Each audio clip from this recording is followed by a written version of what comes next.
This is Democracy Now!, democracynow.org, The War and Peace Report. I'm Amy Goodman with Juan Gonzalez. Well, we end today's show with Israel.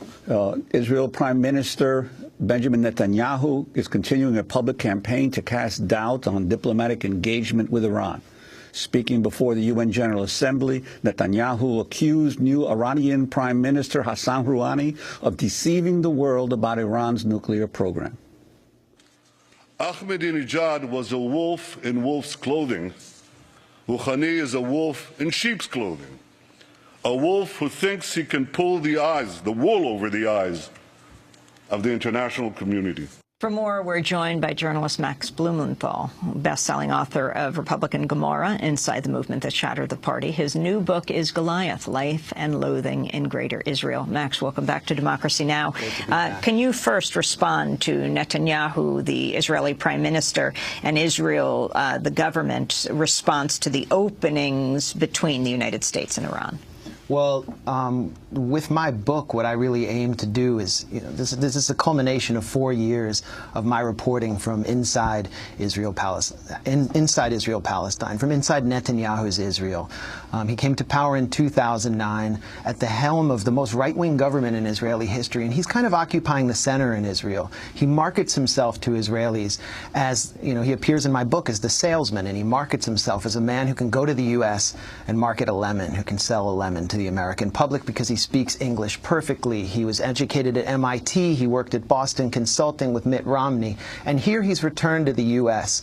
To sell the Israeli position to an American public that wants diplomacy, that welcomed Barack Obama's historic phone call with Hassan Rouhani. And Obama has been forced to sit with Netanyahu for 2.5 hours in the White House during a government shutdown to hear Netanyahu's complaints and lecturing. He's effectively become the babysitter, meeting with Netanyahu more times than any foreign leader, the head of this country the size of New Jersey.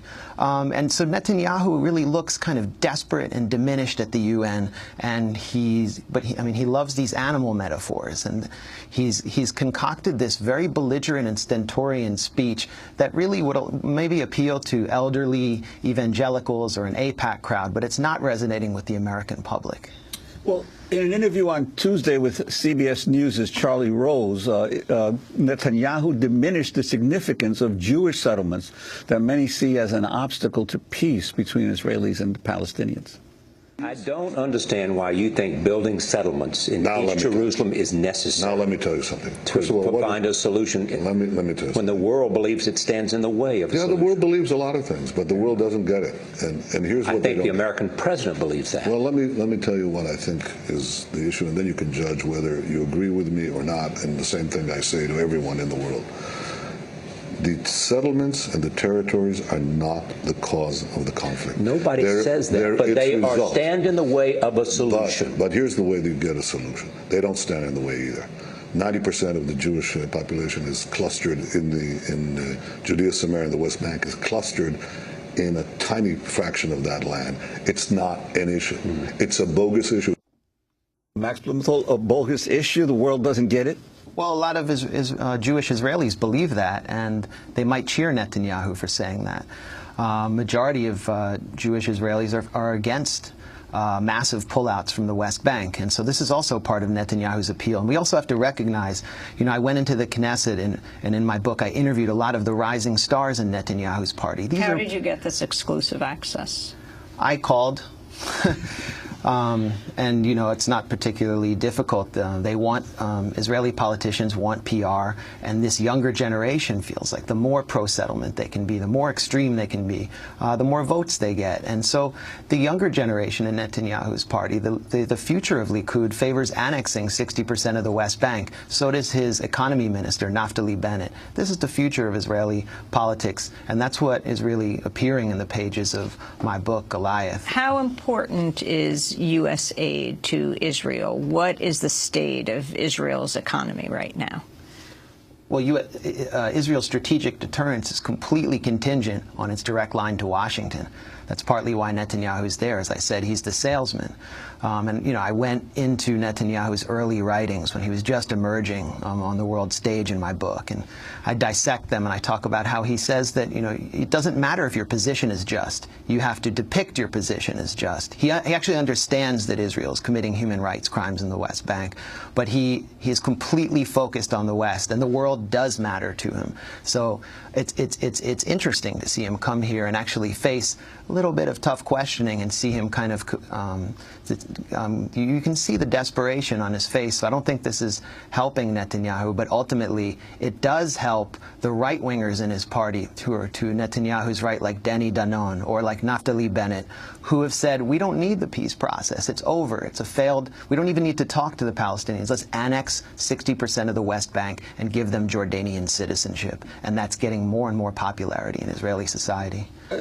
You spent a lot of time in your book talking about the transformation of Israeli society and the growth of intolerance among the young people, the attitudes towards not only to the Palestinians in the occupied territories, but Arabs within their own country and Africans as well. Could you elaborate? Yeah, I devote a lot of my book, actually most of my book, to what's happening behind the Green Line, to the area of Israel that will be legitimized under a two-state solution. And there's an active process in Israel of actually kind of moving the occupation back into Israeli society. I talk about how I lived in Jaffa, which is one of the, the remnant of the Palestinian community before 1948, which has now been incorporated into the Tel Aviv municipality. And a religious nationalist settlement has been built in the center of this Palestinian-Israeli area, creating an enormous amount of friction. My favorite restaurant in my neighborhood was firebombed by hoodlums from the West Bank. Homes have been attacked by hoodlums from the West Bank. What do you mean, hoodlums? I mean religious nationalist settler youth who stage marches through this neighborhood, provocative marches chanting Jaffa for Jews. And when I was there, they were doing so almost on a weekly basis. This is occurring in Jerusalem, not just weekly, but even daily. And then you look at the polls, you look at the attitudes of Israeli youth. According to a poll by Camille Fuchs, who's one of the most reputable pollsters in Israeli society, a majority of secular Israeli youth, high schoolers, say that they would refuse to have an Arab neighbor. A majority of Tel Aviv residents favor the total expulsion of African migrants from Tel Aviv. 48% of Israelis, according to a Ynet poll, which is a poll conducted by Israel's most popular newspaper, are in support of settler price tag attacks. In other words, settler terrorism. A majority of Israelis... What do you mean price tag attacks? Price tag attacks are basically vigilante attacks carried out by settlers against the Palestinian population in the West Bank. And whenever a settlement outpost is demolished, there will be a retaliatory attack with graffiti on the Palestinian home that says price tag. Only 33% of Israelis in this poll oppose that.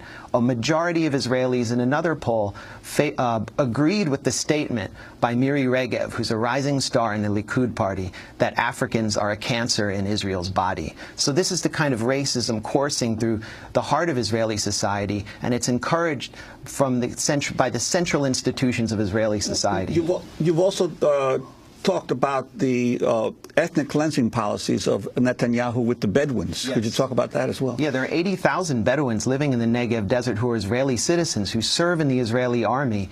They live in unrecognized communities because they're not Jewish. They can't hook up to the electricity grid. They can't get public services. They can't have health clinics. And now, under a new plan called the Praver Plan, which was just approved in the Israeli Knesset, 40,000 of them will be removed from their homes, ethnically cleansed, and forced into communities where they'll be concentrated. This is the government's language, to concentrate the Bedouin in these Indian reservation-style communities. I just visited one of them called Al-Hiran when I was in the Negev 2 weeks ago. Almost every building in this community has been marked for demolition. It is a real town. I mean, when you think of Bedouins, you think of nomadic people. No, these are people who've been there before the State of Israel was established, and they will be replaced by a Jewish community that had gone in the night before I was there to stake out plots and decide where they would live. And they're living in an artificial forest created by the Jewish National Fund in a barbed wire compound, preparing to take over. This is the plan for the Negev desert under Netanyahu, and it's been approved across the political spectrum in Israel.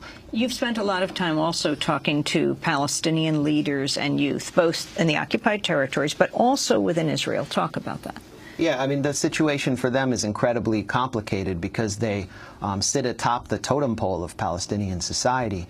But at the same time, there is a program of official discrimination within Israeli society.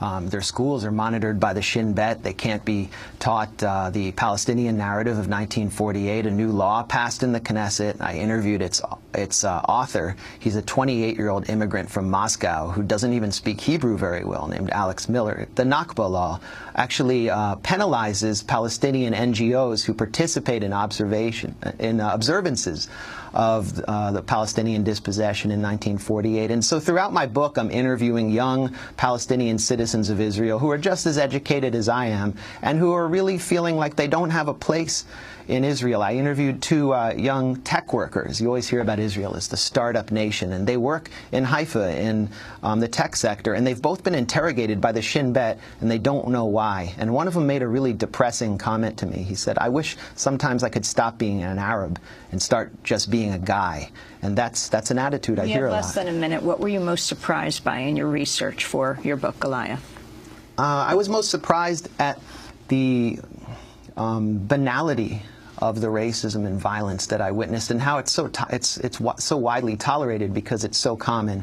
And I'm most surprised that, you know, in my reporting on this, it hasn't made its way to the American public. And so that's why I did this book. When we hear about this kind of daily violence, you don't read about it on the pages of the New York Times. And I really asked myself why, and that's why I set out to do this endeavor, this journalistic endeavor, to paint this intimate portrait of Israeli society for Americans who don't see what it really is. We have to end the conversation now, but we'll do part 2 and post it at democracynow.org. Max Blumenthal, award-winning journalist, best-selling author. His latest book is Goliath, Life and Loathing in Greater Israel.